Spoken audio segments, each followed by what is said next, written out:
La diplomatie russe marque encore le point, consolide sa relation avec l'Indonésie, pour faire échec à l'isolation tant souhaitée par l'Occident. Sergueï Lavrov à l'exposition dédiée au 75 anniversaire de l'établissement des relations diplomatiques entre la Russie et l'Indonésie. Sergueï Lavrov. L'Union soviétique a apporté un soutien politique à la lutte du peuple indonésien pour son indépendance, a été parmi les premiers pays à reconnaître l'Indonésie comme un État souverain et à contribuer à la formation de ses institutions étatiques. Grâce aux efforts des spécialistes soviétiques, plusieurs infrastructures ont été construites à Jakarta et dans d'autres régions de l'archipel, notamment l'hôpital de l'Amitié, un stade inspiré du complexe sportif Loujniki de Moscou, ainsi que de nombreuses routes et échangeurs routiers. Écoutez Sergueï Lavrov. Son Excellence Monsieur l'Ambassadeur, Mesdames et Messieurs, chers amis, je suis heureux de vous accueillir tous à l'inauguration de cette exposition dédiée au 75 anniversaire de l'établissement des relations diplomatiques entre la Russie et l'Indonésie. Avant tout, je tiens à exprimer ma gratitude envers la direction et les employés du département historique et documentaire, ainsi qu'aux 3 départements pour l'Asie de notre ministère, pour leur travail hautement professionnel dans l'organisation de cet événement. Cette exposition vous permettra de découvrir des documents et des photographies uniques retraçant les moments les plus marquants de l'histoire de nos relations. Les relations diplomatiques entre la Russie et l'Indonésie ont été établies il y a exactement 75 ans, le 3 février 1950.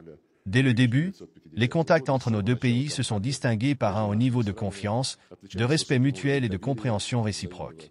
Avec le temps, ces liens se sont transformés en une amitié solide entre plusieurs générations de citoyens des deux nations.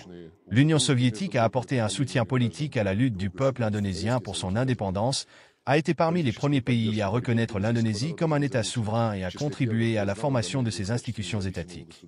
Grâce aux efforts des spécialistes soviétiques, plusieurs infrastructures ont été construites à Jakarta et dans d'autres régions de l'archipel, notamment l'hôpital de l'Amitié, un stade inspiré du complexe sportif Loujniki de Moscou, ainsi que de nombreuses routes et échangeurs routiers.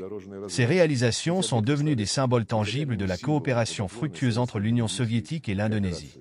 Je peux vous assurer qu'à chaque visite en Indonésie, j'ai pu constater que ces infrastructures sont toujours préservées avec fierté et reconnaissance par nos amis indonésiens et qu'elles restent pleinement utilisées aujourd'hui.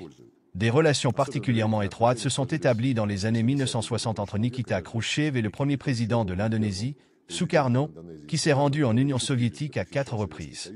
Vous pourrez découvrir aujourd'hui des photographies d'archives illustrant les événements marquants de cette époque.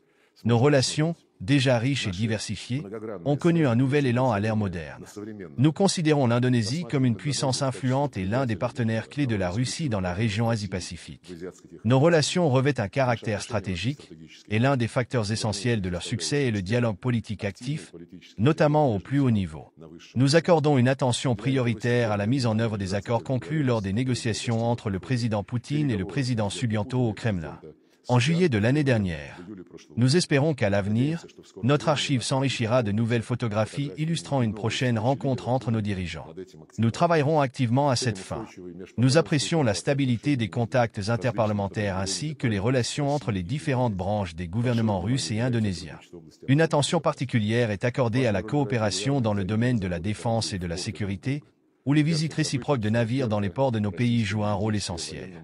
Un événement marquant a été le tout premier exercice naval conjoint russo-indonésien, Oruro 2024, qui s'est tenu en mer de Java en 2024.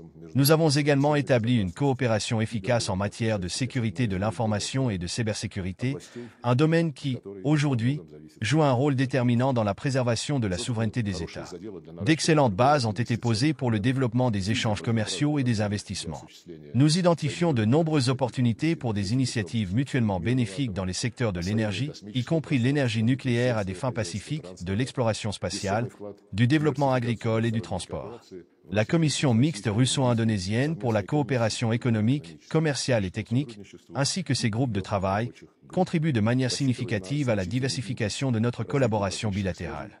Nous comptons sur une dynamique de développement renforcée après la conclusion rapide d'un accord de libre-échange entre l'Indonésie et les États membres de l'Union économique eurasiatique.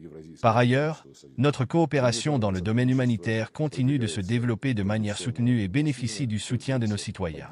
À ce jour, plus de 500 étudiants indonésiens poursuivent leurs études dans des universités russes.